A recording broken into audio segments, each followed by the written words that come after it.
So we already know that's not really a secret, that lacquer isn't a big deal when it comes to sound, but it does look cool. There's tons of different saxophones out there that have these different lacquers, but the one we're going to be looking at today is a beautiful intermediate, the Antigua Winds 3220, an intermediate saxophone that's perfect for the budding artist. Stick around, let's check it out.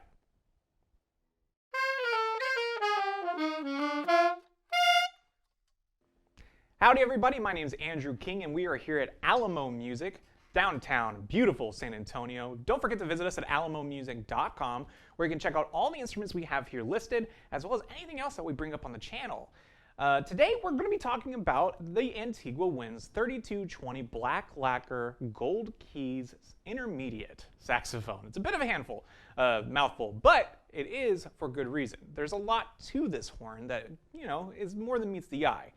So when you start out, you get on the student model, and it's the instrument that, it's what you're going to be using for the most of middle school and high school. But at some point, and depending on how serious you want to take this, you might be wanting to look into a better one.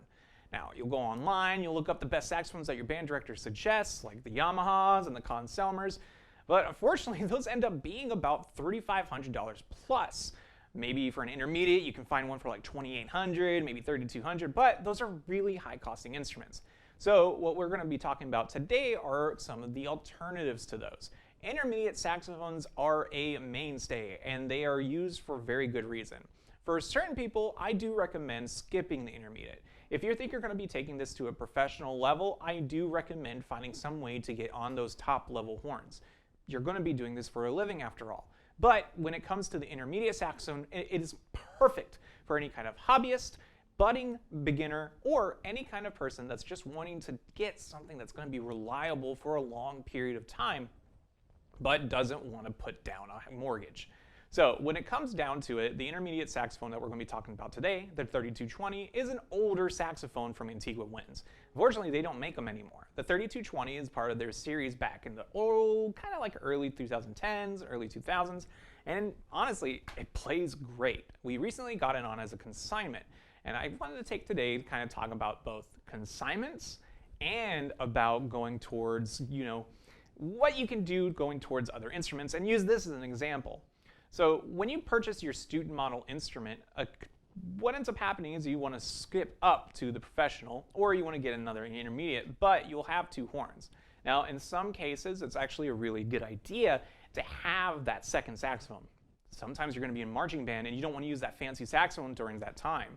But in other life circumstances, say if you're already an adult or you're just not in a marching band setting, it's not really practical to have two saxophones for no reason. Maybe you keep one for sentimental value, but it's not too important. So what I recommend is using the process called consignment. Now, consignment is different for a lot of people, but in our retail market and whatnot, with saxophones and clarinets, guitars, pianos, a consignment is basically this. The store that you bring it to is going to sell it for you, but you won't make any money until it's sold. Usually it's done 60-40 split, 70-30 split, but it depends on what's needed as well. So let's say an example. We get this saxophone, this Antigua Winds 3220 saxophone in, and they bring it in, they want to sell it to us.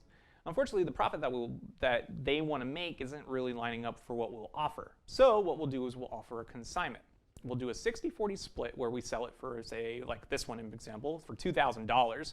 They'll make 60% of that profit minus any kind of repair costs that we will occur from our repair tech. So say they need to fix like some leaking keys, maybe if something's not working on it, we'll go ahead and take that instrument, fix it up, take that from the profit that we make once we sell it, and then they get the check once it's sold. This is a great process if you're willing to wait the amount of time it takes to sell the instrument, as well as if you want to use that money towards anything else. So when it comes down to, like, say, an alto saxophone and you want to get the professional level, you can use this consignment process to kind of keep that value, use that towards that next instrument, and it works out great. The other process you can use is like trade-ins and whatnot, but usually the consignment is the best route. A lot of people are always looking for instruments, and many music stores around the country use this process as a way of, kind of trading upwards. You get the most out of the instrument, and you are able to use basically a market that's not available to you usually. It's the music store. Everyone goes there for different things. And for us in Alamo Music, when we got callers from across the country looking for these kind of saxophones, it makes sense to have these. Now, As far as the process itself, there's also the fact that you're paying getting the repairs done for the profit that you're making. So it's not like you have to foot the bill on that immediately either. You can just have it, let it stay at the store. It's going to be in good condition. Now, say if you're going to be taking the instrument before it gets sold, right? You would still have to pay for the repairs being done, but it'll be in good condition, and you can try to sell it yourself, buy it like plus whatever whatever you spent on repairing it. So there's a lot of versatility in that fact that you can take. Now, let's talk about the saxophone itself, right? The 3220 is this black lacquer gold key, just like the Yamahas, but it's an intermediate instrument. So the bore is going to be a little larger than you're used to on a student model. Usually those take less air to get a kind of a fuller sound. But this one's a little more free blowing. It's not going to be like the Powerbell where it's going to have a large bell or anything like that, or a large bore. But it's just big enough to have a good tone. It's very reliable. The instrument plays up and down. I like the intonation personally a lot.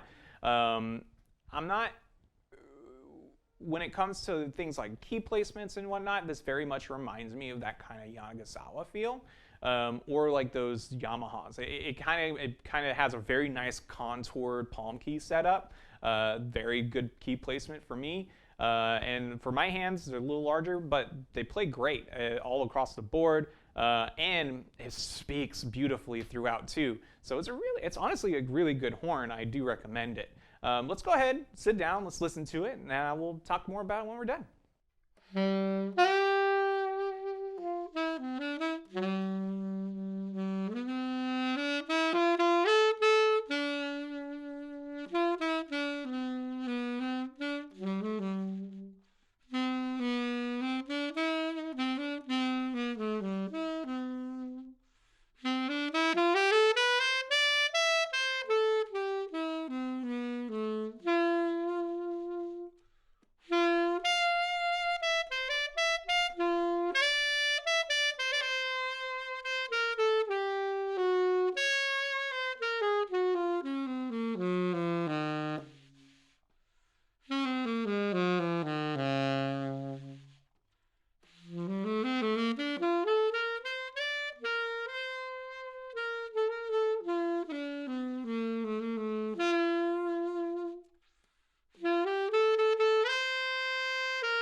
So, what did you think? I actually really enjoyed playing it. For an intermediate instrument, it plays very much like a pro, which I don't know how to explain. Well, I do. Okay, so the intonation up and down was fantastic, and the key action was also really good. And that's kind of the stuff I do expect out of an intermediate instrument. It was able to take a lot of my air without sounding too flat or like I'm hitting a wall with my sound and spreading a lot. So it does everything I'm expecting it to for sure. What it did surprised me though was that top sound. When I played all the way up and played up in the high range and whatnot, it really sang a lot like my old Yamaha did, and I really enjoyed that. The other things that I was really enjoying about it too was honestly the key placement was fantastic. Going up and down, whatnot, it kind of was tailored to what I like. So if you're used to playing like older, like kind of Mark VI types instruments, this one feels very much right at home. The other things it has on it is it has an adjustable thumb hook, so if that's something you're worried about, I highly recommend that's good suit for that. We have this instrument listed on our website for $2,000, which I think is a steal for this quality of instrument. You can easily get parts for it. Everyone uses these kind of boutique saxophones from the factory over at Antigua, so I do recommend checking it out. If you want to hear more or you have any other questions or anything like that, feel free to leave a comment. Get in those comments for me. Tell me what you thought. I would love to hear what you think about the saxophone. Do you have a different lacquer saxophone? Is that something that you're interested in? Well, thank you so much for watching today. I hope you have a wonderful day. Get in the comments. I want to hear what you think. Did you like the saxophone? Do you like the look, the lacquer? I like the gold keys with the black finish. It's very much like those old Yamahas too. Very much like that. And if you can leave a like, I would be very thankful for that too. The more likes we get, the more engagement we get, whether you like it or not.